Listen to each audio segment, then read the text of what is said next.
En fait, derrière les réseaux sociaux, faut pas se croire à l'aise. Faut pas se croire à l'aise. Faut pas se croire à l'aise. Mousse, est là pour mettre en lumière les mauvaises personnes, les fous. Faites entrer les gros tarés, de savoir ils vous éclaboussent. Mousse, mettez-vous à l'aise car là, on va se régaler. Mousse, abonnez-vous et likez si vous avez kiffé. Messieurs, dames, j'ai toujours été transparent là-dessus. Vous le savez, on en a déjà discuté en live. Je suis consommateur des produits Oli. Pourquoi? Tout simplement parce que je fais des vidéos et après une journée de travail à l'usine, j'ai besoin de quelque chose qui me permet d'avoir de l'énergie et de rester focus.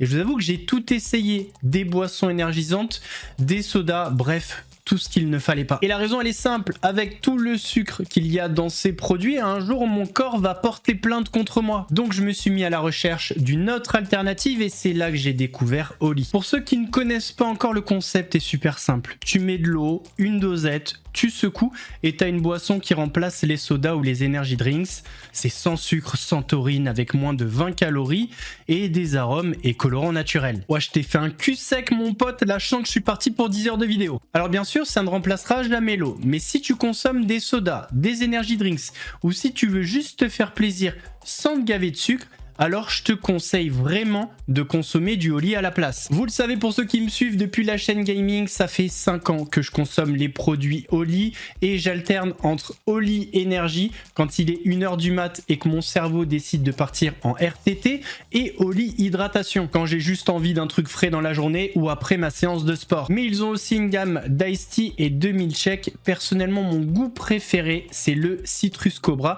de la gamme énergie. C'est celui que j'ai bu tout à l'heure en vidéo. Franchement, si vous voulez essayer, prenez le starter set de luxe. Ça vous évitera d'acheter un pot d'un goût que vous n'aimerez peut-être pas. Là, tu as un shaker, plein de sachets avec des goûts différents sur leurs 4 gammes. Comme ça, tu testes et tu peux acheter la saveur que tu préfères en pot de 50 portions par la suite. On va pas terminer comme ça. J'ai un petit truc pour vous. Si vous commandez, passez par mon lien en description avec le code MOUSSE, vous obtiendrez moins 10% sur votre commande et accessoirement, vous aiderez la chaîne à continuer d'exister et de grandir. Bon, maintenant qu'on est hydraté, motivé, on peut retourner démonter des mythos. Ouais, c'est Mousse. Bienvenue aujourd'hui pour une nouvelle vidéo. J'espère que tout le monde va bien, messieurs, dames. Aujourd'hui, je vous propose de plonger dans les coulisses des youtubeurs, des créateurs de contenu. On va parler de tout ce qui peut s'apparenter à des problèmes, des menaces, mais pas genre menaces personnelles. Je vais t'attraper, Mousse, si je te vois dans la rue, bim bam boum. Non, pas ça. On va plutôt parler du côté judiciaire. Vous avez vu qu'il y a un créateur de contenu qui s'appelle Dear Chris et qui a reçu une mise en demeure de la part de l'avocat de Legend concernant une vidéo qu'il a fait. Est-ce que j'ai reçu cette mise en demeure également ?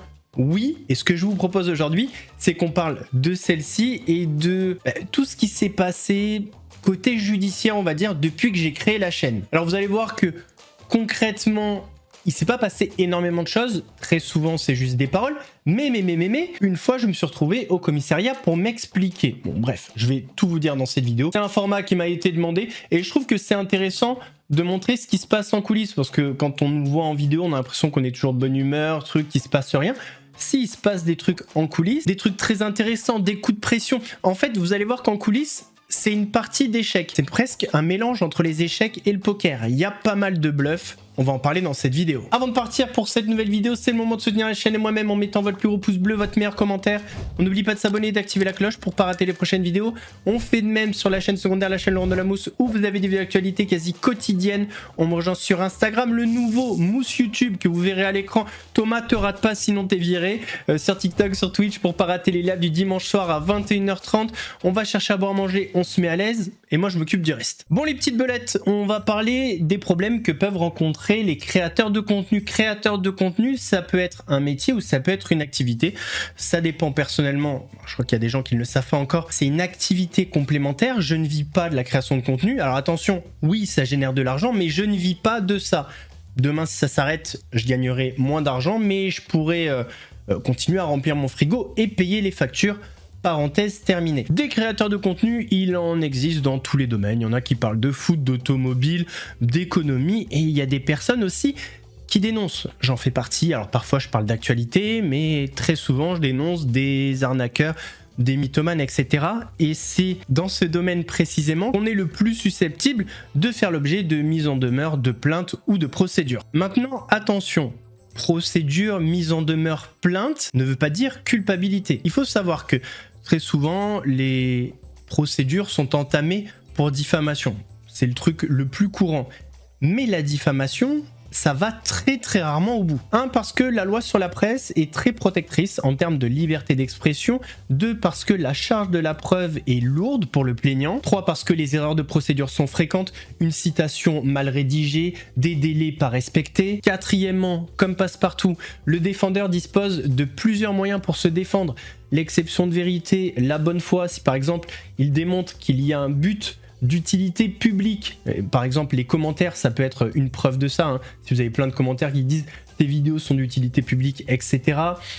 S'il montre que tout vient d'une enquête sérieuse, là, très souvent, la bonne foi est retenue. C'est pour toutes ces raisons que, statistiquement, les procédures aboutissent rarement positivement pour les plaignants. Alors, ça ne veut pas dire qu'ils ne gagnent jamais. Non, il y a des victoires, forcément, mais c'est plus rare. Si on fait un ratio, il se casse plus les dents qu'il ne gagne. Et chose importante à préciser, quand il y a victoire, en général, les dommages et intérêts sont faibles. Donc il n'y a pas beaucoup d'argent à gagner et ça a un coût parce que le temps de la procédure, faut payer un avocat. Il y a un truc très important aussi à savoir, dans le cas d'une diffamation publique, donc par exemple vous postez une vidéo sur les réseaux, la personne elle a 3 mois à compter du jour du post pour agir. Si la personne dépose plainte ou lance une procédure au bout de 3 mois et 2 jours, c'est fini. Il y a vraiment 3 mois, c'est très précis. Exceptionnellement, ça peut être allongé à 1 an si c'est une diffamation raciste, sexuelle, etc. Mais en tout cas, moi, ça me concerne pas. Rentrons dans le vif du sujet. Première plainte, je l'avais pas vu venir du tout parce que ça vient d'un des plus gros voyous français. C'est pas moi qui le dis, ancien membre du grand banditisme et tout, Gérard Fauré. Alors je vous avoue que je m'attendais pas à recevoir une plainte d'un membre du grand banditisme français. Voilà, j'en étais sur le cul. Tu sais, il y a eu un moment où on a commencé à construire des ronds-points, mais en quantité, industrielle. Et ces ronds-points, il y avait des câbles, tout ce que tu veux, mais il n'y avait pas de lampe, il n'y avait rien. Les câbles étaient là et pas de plantes. D'accord ? Et des centaines, partout, dans toute la France. Ça, c'était parce qu'on prévoyait une invasion extraterrestre. Et ces ronds-points étaient faits pour des petites soucoupes volantes, pour qu'elles se posent, et il y avait les câbles et tout pour se brancher leur moteur et tout. Et il y avait des grands ronds-points, ça c'était pour les vaisseaux spatiaux. Ça c'était du sous Mitterrand. Et sur toute l'autoroute du Nord, il y avait des... Comme tu sais, comme les SOS là, jaunes. Il y avait des trucs, des panneaux solaires, mais des panneaux, il y en avait par centaines. Il en reste quelques-uns. Et qui devait servir pour les communications des extraterrestres. Et sur les grands hôtels, Sofitel ou autres et tout, d'État, il y avait aussi des grandes antennes et tout, pour capter tout ça. Tout ça, Mitterrand avait préparé une invasion extraterrestre. Donc voilà, j'avais fait, je crois, 3 vidéos sur Gérard Fauré, j'avais même lu son livre. À l'intérieur de son livre, il y avait beaucoup de contradictions. Par exemple, il donne des dates où il a pris dans ses bras Francis le Belge, alors que c'était pas possible parce qu'à cette date-là, Francis le Belge était en prison. Enfin, il y a plein de choses. À cette époque, Gérard Fauré avait fait 2 tweets, mais que j'ai vu, je crois, 6 mois plus tard. Le premier, c'est celui-ci. Rien de neuf en ce moment, sinon les chiens galeux collaborateurs de l'État et aussi grands amis des prédateurs d'enfants représentés glorieusement et de manière triomphante par un certain Mousse, donc c'est moi, donc apparemment je suis un prédateur d'enfants. Et il y en avait eu un deuxième, c'est celui-ci. En ce qui me concerne, va y avoir du nouveau, mais d'abord je dois me débarrasser de cette meute de hyènes affamées menée par un certain Mousse, grand amateur d'enfants devant l'Éternel, qui, ayant peur que je m'attaque à lui et ses amis prédateurs d'enfants, essaie de me ridiculiser. Nous verrons très bientôt si devant les tribunaux il sera aussi, moi je pense qu'il veut dire sûr de lui, et surtout s'il aura le courage de redire ce qu'il a dit de moi dans ses émissions. Les vidéos sont toujours disponibles, donc il avait prévenu en novembre, mais j'avais pas du tout vu ses tweets. Alors comment ça s'est passé ? J'étais au travail, petite pause, j'ai un message sur le répondeur, on me dit voilà c'est le commissariat donc proche de chez moi, est-ce que vous pouvez nous rappeler ? J'essaie de le rappeler, j'arrive pas à les avoir, il me rappelle, on n'arrive pas à savoir. Je vais faire un petit footing en fin d'après-midi, on m'appelle et on me dit voilà il y a une plainte qui a été déposée contre vous, faudrait venir, et je demande ah bon où ça, qui ? Il me dit je peux pas vous dire mais ça a été déposé au commissariat de Versailles. Et là j'ai compris, je savais que c'était Gérard Fauré parce qu'il est là-bas. Rendez-vous est pris, le lendemain je me rends donc au commissariat de mon plein gré et je me retrouve face à ce policier qui est déjà dépassé par l'événement en soi et par tout ce qui se passe. Je crois qu'ils avaient interpellé une fille qui avait volé du maquillage à Sephora, enfin bref, ils étaient débordés. Et donc il a affaire à cette déposition de Gérard Fauré, qu'il connaît en fait, hein, il a déjà vu à la télé, TPMP, tout ça, de cette plainte qui vient de Paris, on est dans le sud, donc tu vois déjà il est un petit peu énervé. Et donc il met la déposition, moi j'ai envie d'éclater de rire parce que je sais ce que j'ai dit dans la vidéo. Je dis ouais voilà, alors vous avez dit que ses abonnés étaient idiots, que lui c'était le chef des idiots du village. Je dis bah oui c'est vrai, oui je l'ai dit. Il me dit quoi d'autre? Bah vous dites que c'est un menteur, que le truc. Et donc là il prend pas position si vous voulez, il est juste là pour il écoute et il note tout ce que je dis. Je dis bah oui effectivement pour moi c'est un menteur. Il a dit par exemple que les ronds-points sous Mitterrand c'était pour accueillir des secoupes volantes. J'estime en toute bonne foi que c'est un mensonge. Dans son livre, il écrit qu'à telle date, il a pris dans ses bras Francis le Belge alors que Francis le Belge était en prison. Je donne plein d'exemples comme ça. Je lui montre une vidéo où en fait il dit que Johnny Hallyday et Michel Sardou étaient amants, ils ont couché ensemble. Et un autre extrait où il dit, mais en plus Michel Sardou l'a avoué lui-même.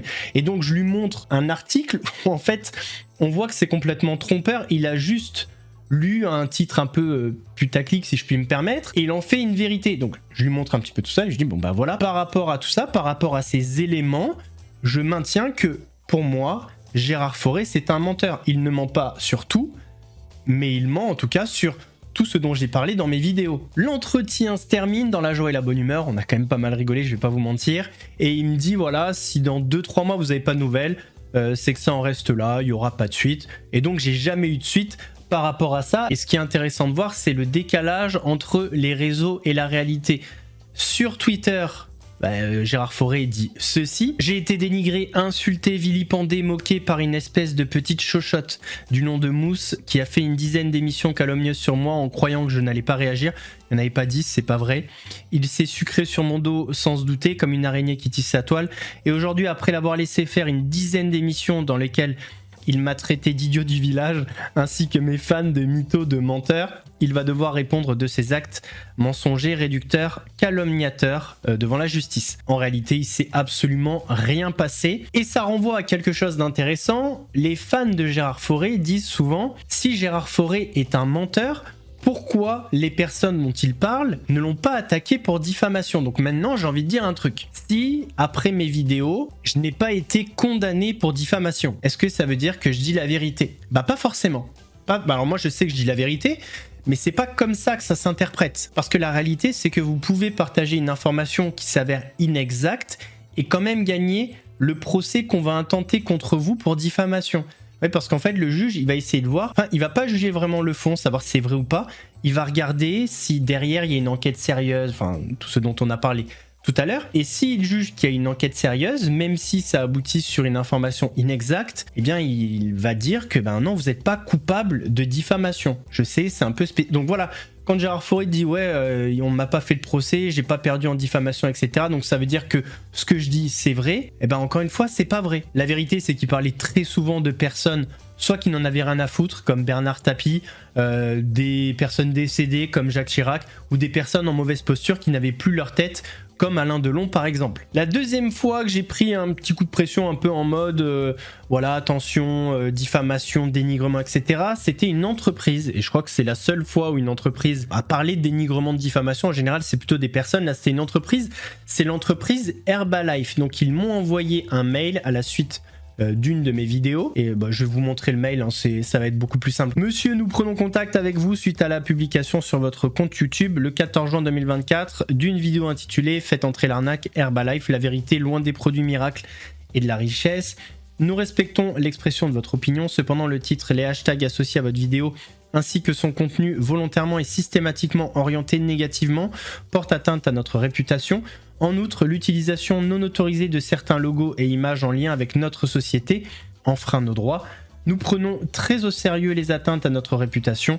Nous restons ouverts à un entretien téléphonique afin d'engager une discussion ou de répondre à vos questions éventuelles, mais nous vous demandons instamment de cesser ce dénigrement public et de retirer votre vidéo. Sincères salutations. Et quand je lis ma réponse aujourd'hui, je pense que j'ai joué la carte de la folie. Et je sais pas pourquoi j'étais en pétard comme ça à l'époque, mais la réponse, elle est très offensive.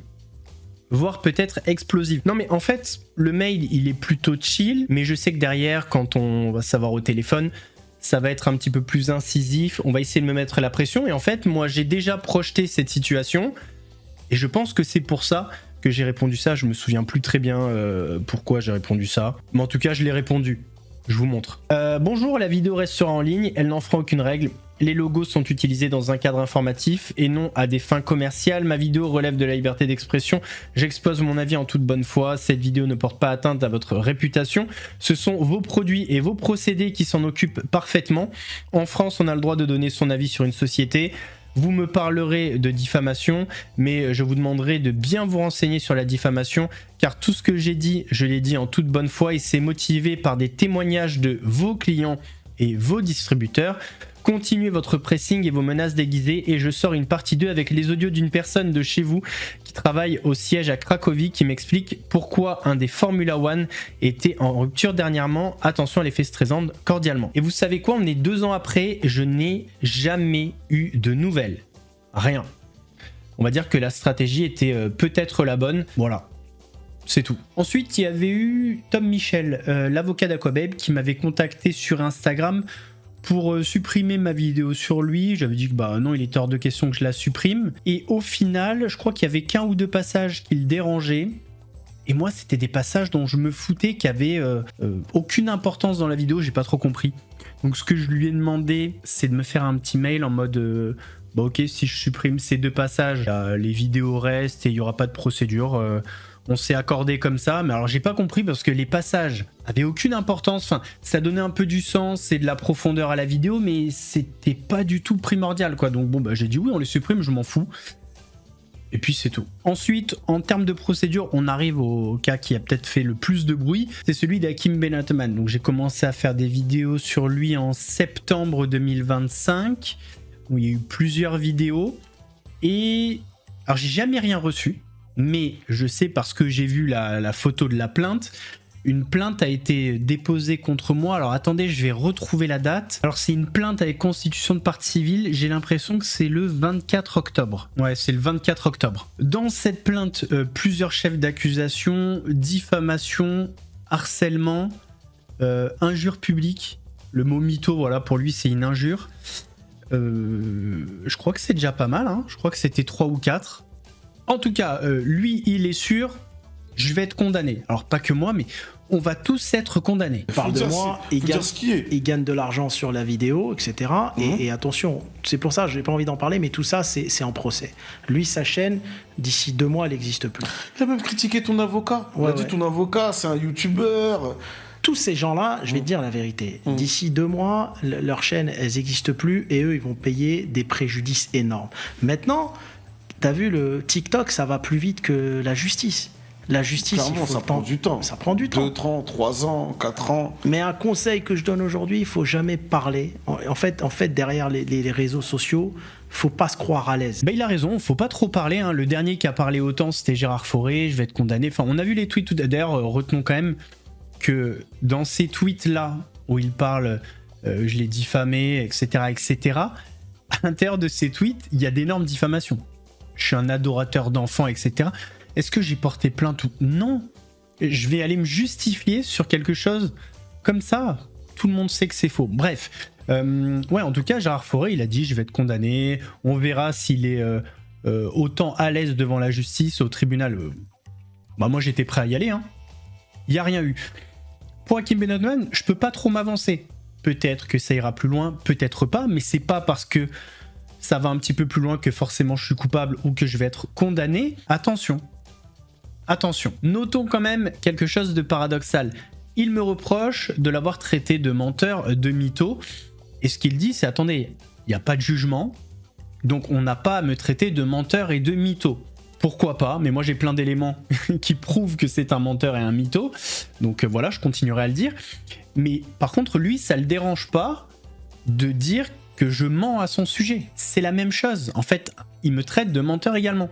Sauf que bon, moi j'ai apporté des preuves, lui n'a jamais apporté aucune preuve que je mens. Après, s'il veut qu'on aille devant la justice, je montrerai le sérieux de mon travail pour arriver à cette conclusion. On verra. Mais en tout cas, notez quand même le paradoxe de dire « Ouais, mais attendez, moi j'ai pas été jugé. Par contre, lui, il se permet des largesses et il s'autorise cette liberté d'accuser les autres. Et de dire « Ils sont coupables de ça. » La justice n'a rien dit. Et j'entends au loin qui dit « Attends, tu dis que la justice n'a rien dit. Donc, elle a pas dit que c'est un... » La justice ne tranche pas sur le mytho. La justice va peut-être dire, je sais pas, ouais, dans le club, il y a des trucs qui se sont mal passés. Effectivement, il y a de l'argent qui est parti un peu à droite, à gauche. Les promesses n'ont pas été tenues. Mais il n'y a aucune juridiction qui va trancher. Ouais, monsieur Hakim Benotman, vous êtes condamné pour mythomanie, ça n'existe pas. Il le sait, vous le savez. Voilà. Par contre, si vous voulez des tonnes de preuves de ces mensonges, faut regarder les vidéos et c'est très factuel. De toute façon, je vous tiendrai au courant si ça va un petit peu plus loin, forcément. Alors attention, cette vidéo, elle n'a pas du tout pour but de me plaindre. Encore une fois, je fais le choix de faire ces vidéos et j'en assumerai les conséquences. Je sais ce que je dis, je sais ce que je fais. Si je dois être condamné pour dire la vérité sur certaines personnes, ça sera avec grand plaisir. Hein. S'il y a des millionnaires qui ont besoin de 5 ou 10 000 euros, vous me le dites, on fait une transaction. J'ai l'impression que pour certains, les temps sont durs. Qui on a eu d'autres? On a eu Oussama Ammar. Alors je sais pas s'il a déposé plainte, mais en tout cas il a dit qu'il allait le faire. Bon, je pense qu'il est peut-être un peu occupé, judiciairement parlant. Donc, je sais pas s'il y allait, mais en tout cas ça coûte des sous. Et je sais que voilà, il a eu des grosses condamnations aux îles Caïmans et en Angleterre. 15 millions je crois, on n'est pas loin de ça. Ça en fait de la pute de luxe, pardon. Donc qu'est-ce qu'il nous a dit Oussama? Alors je vous montre. Oussama, il a répondu à la vidéo. C'est quand même très amusant de faire ce genre de vidéo sans contacter les premiers concernés, Yomi ou moi-même. D'habitude je ne fais jamais ça, mais pour une fois je vais t'envoyer mes avocats. Et quand les sources sont Nicolas Collin, on dit souvent des bêtises. Alors faut savoir que même s'il n'est pas fan de la source Nicolas Collin, moi j'ai pas mal de sources, encore une fois le travail est sourcé, j'ai des documents. Même s'il n'est pas fan, encore une fois la justice qu'elle va trancher, c'est le sérieux du travail. Le résultat, il peut y avoir une information inexacte, mais c'est pas tant ça qu'ils vont regarder. Bon, bref, ce qui est fou aussi dans l'histoire, c'est qu'à ce commentaire j'ai répondu en vidéo en l'invitant à pouvoir s'exprimer. Bon, il a refusé. Voilà, en fait ce commentaire c'est de la communication. C'est pour dire ouais j'ai répondu, truc machin, mais quand on lui propose quelque chose, alors peut-être qu'il s'est dit c'est un petit youtubeur, je vais pas lui donner du buzz, mais en tout cas je suis allé au bout du truc. Il est choqué parce que je le contacte pas, je fais un appel, je suis sûr qu'il est tombé dessus, et au final ça répond pas. Bon bah écoutez, c'est pas grave, je suis allé au bout du truc. Concernant les avocats, j'ai rien reçu. Bon il avait 3 mois pour le faire, je sais pas si on est dans les clous, on verra bien. On arrive sur le dernier cas et peut-être celui qui vous intéresse le plus, c'est le plus récent, c'est Legend. J'ai reçu effectivement une mise en demeure, j'ai pas encore répondu donc je suis peut-être hors délai mais je vais quand même répondre. Avant cette mise en demeure, j'ai reçu un appel d'une personne qui connaît bien Guillaume Play, ils en ont discuté et tout. Moi j'ai dit à cette personne, écoute, discute-en avec lui et vois ce qui le dérange. Il y a un truc qui le dérangeait, qui était pas si important dans la vidéo. J'ai supprimé, mais en fait c'était vraiment... En fait c'est ce qu'ils ont demandé, c'est vraiment la suppression des 3 vidéos. La suppression même de la vidéo réaction au reportage du Monde. Incompréhensible. Bref, on va revenir sur des passages de cette mise en demeure sans vous la montrer. Il faut faire attention et peut-être vous, ça va vous servir. En fait, dans cette mise en demeure, on me reproche des propos diffamatoires et injurieux. Je tiens à préciser dans un premier temps que personne n'a jugé ces propos diffamatoires et injurieux, hormis cet avocat. Quand il dit « ces propos sont diffamatoires et injurieux », c'est son avis. La justice n'a pas tranché là-dessus. Le premier point, c'était pas le plus important, c'était sur le passage qui a été supprimé, donc je vais pas y revenir. Le deuxième, c'est sur des affirmations, et il y a des timecodes. En fait, j'ai tapé les timecodes, et c'est même pas des propos que je tiens. Il nous parle également du fait qu'un jour, il faisait une émission où un membre de l'équipe recherchait l'amour, et que Guillaume Play a décidé de choisir une fille avec un handicap pour faire le buzz. Le but, c'était évidemment de se moquer de la jeune fille pour faire de l'audimat, et il n'a pas hésité à mettre en avant la virginité de cette fille. Alors oui, c'est moi qui parle, mais je cite un tweet, donc je ne suis pas à l'origine du tweet, et donc je ne peux pas porter la responsabilité de ses propos. Il est vrai que la personne qui cite le tweet peut être tenue responsable, mais ça dépend.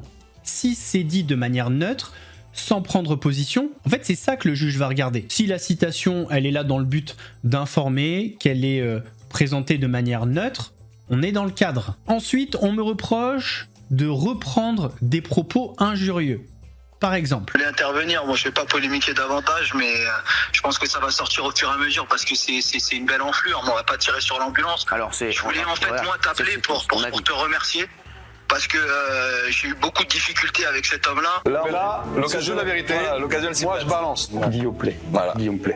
Voilà. Franchement, j'en ai rien à foutre. C'est Guillaume Play, gros mytho que tu es. Donc, on me reproche de reprendre ses propos sans distance ni contradiction. J'ai pas apporté de la contradiction. Encore une fois, c'est ils sont responsables de leurs propos. S'il y a des personnes à attaquer, c'est ces personnes-là. D'ailleurs, je ne sais même pas si elles ont été attaquées.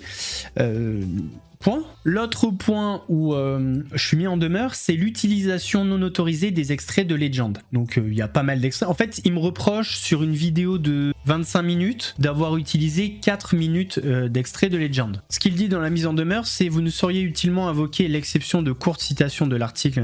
Cette exception d'interprétation stricte et rarement admise en matière d'audiovisuel suppose la mention de la source. En l'occurrence, on voit bien que c'est Legend et de l'auteur, la brièveté des emprunts apprécié au regard tant de l'œuvre citée que de l'œuvre citante et une stricte finalité critique ou d'information qui justifie et proportionne la citation. Là où je suis pas d'accord, c'est que j'ai pas utilisé des énormes passages de Legend. Le plus gros, je crois qu'il fait 1 minute 20. Et c'est pour illustrer, pour analyser, pour la critique dans la vidéo. C'est pas juste comme ça pour faire de l'argent sur le dos de Legend.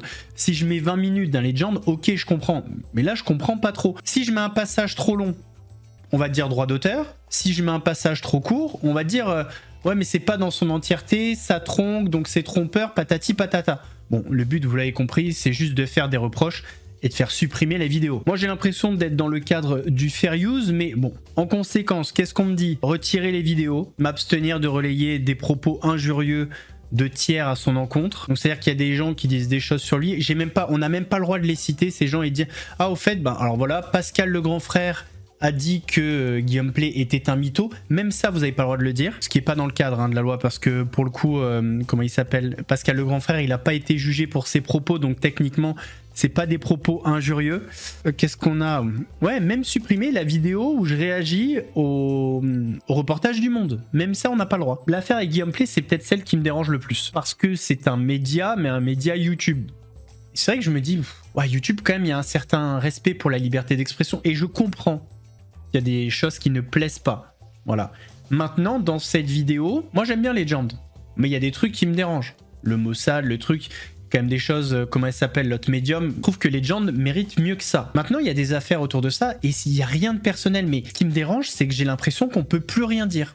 C'est-à-dire qu'on prend la liberté d'expression, comme ça, on la met dans une petite boîte, on la sort de temps en temps en disant « la liberté d'expression, c'est important sur Internet, la France, inana ». Par contre, quand c'est sur soi, on la prend, cette petite liberté d'expression, on la met dans une boîte, on met un cadenas. Et ça me dérange. Par exemple, concernant le plagiat. Donc, il y a Pascal le grand frère qui en parle, il y a une autre personne à la fin. On a le projet qui est déposé. Voilà. Donc, il y a quand même quelque chose de consistant qui laisse penser qu'il y a peut-être eu un plagiat. Bon, voilà, c'est un exemple parmi tant d'autres. Mais le truc, c'est que quand un personnage vient dans l'actualité comme ça et qu'on en parle, les personnes ont l'impression que c'est personnel. Il n'y a rien de personnel. Au début, j'aimais bien TPMP. Après, il y a des trucs qui sont partis un petit peu en barigoule.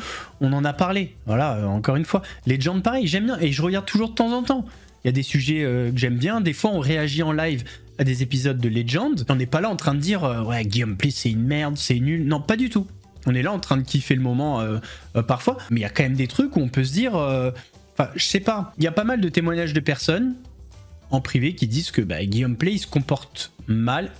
Je vais pas vous mentir, j'ai eu d'autres témoignages depuis les vidéos qui vont dans ce sens-là. Alors, il n'y a pas de souci, il y a peut-être... pas mal de personnes qui se sont liées contre Guillaume Play et qui mentent, mais ça faut voir avec elles. Mais on a le droit quand même de relayer les témoignages, c'est ce que tous les médias font. Quand il y a une enquête de Mediapart, du Parisien, de qui vous voulez, et que ce média reprend des témoignages, ils sont montrés en vidéo, ça pose pas de problème. Faut savoir que des médias comme Le Monde, Le Parisien, avant que la vidéo sorte, elle passe entre les mains d'une équipe juridique pour valider. Donc si ça sort, c'est qu'on est dans le cadre. Mais en fait, vu que nous, on est des petits youtubeurs, qu'on n'est rien, on n'a pas le droit. Et ça me dérange profondément. Il y a une liberté d'expression à plusieurs vitesses, et j'ai l'impression que plus ça va, plus on est dans ce combat entre les gros et les petits, quoi. Et c'est dérangeant, parce que Legend, moi, je voyais ça comme un média du peuple, un peu. Et il y avait des témoignages de personnes qu'on n'aurait pas entendues dans d'autres médias. Et là, quand je reçois des mises en demeure comme ça, c'est dommage. C'est dommage. Parce que par exemple, j'ai beaucoup d'exemples, je tchatche beaucoup. Sur la reproduction d'extraits, si Legend marche autant, c'est parce que ils ont adopté une stratégie virale, avec des clips, des petits shorts, etc. Et ils savent très bien que les clips sont repris de partout. Sur TikTok, partout. Et ils savent très bien que ça leur sert. J'ai repris quelques extraits de manière non abusive, je trouve. Un extrait d'1 minute 22 maximum, pour que l'extrait conserve sa teneur. Il y en a 4-5 comme ça. 4 minutes dans une vidéo de 25 minutes, ça va. On va pas se mentir, ça va. Un peu déçu de la stratégie. Je pensais pas recevoir une mise en demeure. Surtout que j'ai pas été outrancier. En fait, je trouve ça un peu disproportionné dans le sens où, même si ça fait beaucoup de vues, tout le monde s'en fout. Voilà, au bout une semaine après la sortie de la vidéo, tout le monde a oublié. Tout le monde passe à autre chose. Et les gens qui n'aiment pas Legend, c'était avant nos vidéos. Et nos vidéos vont rien changer. Voilà, c'est soit elles aiment pas, soit elles aiment, mais les vidéos vont rien changer. Il y a peut-être un peu plus d'impact avec la vidéo du Monde qui a été vue plus d'1 million de fois, je crois. J'aimerais bien savoir si le Monde a reçu une mise en demeure. S'ils l'ont pas reçu, c'est que c'est vraiment cette envie de presser comme des citrons les petits créateurs de contenu. Ce qui est dommage, parce que dans le fond, moi je trouve que Guillaume Play, c'est un génie. Il a créé un business autour de Legend qui est incroyable. Si dans les vidéos je dis que Guillaume Play n'est pas indispensable, c'est là où Legend c'est incroyable. C'est qu'aujourd'hui, le média est largement au-dessus de son présentateur. Je trouve que c'est une vraie force. C'est aussi son positionnement qui fait que voilà, il a su avoir cette discrétion avec une efficacité pour que la star, ce soit le média, ce soit l'émission. Donc ça, c'est top. Maintenant, je trouve qu'il a trop de discrétion à certains moments. Dans la mise en demeure, son avocat me reproche d'avoir passé un extrait sans contradiction. Ouais, votre client aussi, voilà, il écoute le mec du Mossad sans contradiction. Donc on a le droit d'être dérangé par ça. Donc de la déception sur la forme, la mise en demeure, etc. Aussi concernant la demande, voilà, 24 heures, t'as le temps de rien, t'es peut-être même pas dispo pour faire des modifications. Donc là, ça fait bien plus que 24 heures. J'ai décidé de laisser les vidéos telles quelles parce que je trouve qu'elles sont dans le cadre, elles représentent ce que je pense. Et le truc, c'est que je suis trop testard en fait. Les menaces, les trucs comme ça, je préfère le dialogue. Quand tu viens à menacer, trucs, mise en demeure et tout, parce qu'en fait, je vais pas faire des choses sous la menace que je ferai peut-être en discutant. Donc surtout qu'avant, je vous dis, j'ai parlé avec avec une personne, il m'a appelé, il m'a dit voilà, Guillaume Play veut agir contre toi. On a essayé de trouver un terrain d'entente, j'ai proposé quelque chose, il en a discuté avec Guillaume Play, on trouve un terrain, on s'est mal compris, je l'ai su après. Au final, 2 heures après, je reçois la mise en demeure, on se rappelle, ça trappe un peu mais gentiment, voilà, on s'est compris parce qu'on se respecte, etc. Ça va un peu trop loin quoi, par rapport aux vidéos, à ce qui est dit, aux enjeux, à l'impact des vidéos, etc. Ça va un petit peu trop loin. Maintenant, ils sont sûrement dans leur rôle parce que c'est un gros média et qu'il faut défendre son beefsteak. Mais la question que je me pose, c'est est-ce qu'ils sont aussi incisifs avec des gros médias ? Moi, j'imagine que oui. Après, c'est qu'une mise en demeure, hein, c'est pas une condamnation. Donc, à prendre tel quel. En tout cas, voilà, messieurs, dames, un petit peu une chronologie de toutes ces affaires judiciaires, si je puis me permettre, parce qu'en général, c'est pas aller très loin. Ça peut. Peut-être qu'avec Hakim Benotman, ça va aller plus loin. Je sais pas du tout. Seul l'avenir nous le dira. Donc, c'est pas de tout repos d'être créateur de contenu. Tu sais, souvent, les gens, ils sont en mode... Ouais, mais tu parles pas de ça, t'as pas de couilles, t'as pas le courage, t'as pas le truc. C'est pas qu'une question de ça. Faut savoir réfléchir aussi, se poser. Si je parle de quelque chose, il faut que j'ai des preuves derrière parce que faudra défendre son beefsteak devant un juge. Donc on peut pas faire les choses de manière bête. Les gossips comme ça, les ragots, les rumeurs, en tout cas, ça sera pas ici. Messieurs, dames, j'espère que la vidéo vous a plu. Je sais qu'on me l'avait pas mal demandé. Parle-nous un petit peu des problèmes que tu as eu, des trucs, des machins. Voilà, on était vraiment sur l'aspect judiciaire. Hein. Si je vous parle de tout le reste autour, c'est folklore. Mais sur l'aspect judiciaire, donc voilà. Donc j'espère que la vidéo vous a plu. Si c'est le cas, soutenez les petites chaînes, des petits créateurs de contenu comme nous. Des fois, on se prend de la pression et tout. Et plus on a du poids, mieux c'est. Je parle pas du poids qui m'empêche de voir la marque de mon caleçon. Donc si c'est le cas, votre plus gros pouce bleu, votre meilleur commentaire. N'oubliez pas de s'abonner et d'activer la cloche pour pas rater les prochaines vidéos. On fait de même sur la chaîne secondaire. On me rejoint sur Instagram, le nouveau Mousse YouTube. Tom, mets-le à l'écran, sinon t'es viré. Oh là, comme je parle. Après, on va dire, ouais, toi aussi, tu traites mal tes subordonnés. Mais parce que vous le côtoyez pas au quotidien, Tom. Alors, pas au quotidien, j'abuse. Mais vous vous rappelez les fautes d'orthographe à l'époque? Moi, des fois, je disais rien. Mais c'est un illettré. Mon monteur, c'est un illettré. Mais bon, je t'aime quand même. Même si par message, c'est pas ce que je te dis. On me rejoint sur TikTok, sur Twitch pour pas rater les lives du dimanche soir à 21h30. Nous, on se donne rendez-vous mardi pour une nouvelle vidéo. En attendant, prenez soin de vous. Mousse vous salue. Mousse, mousse, c'était chaud, c'était flou, mais on a mis la loupe. Les fous, les relous, ceux qui parlent beaucoup. Ici on éclaire tout, même ceux qui fait grincer les dents. Si t'as kiffé, balance un like. Abonne-toi, rejoins la clique. Active la cloche, on remet ça bientôt. Et crois-moi, la suite va faire du bruit.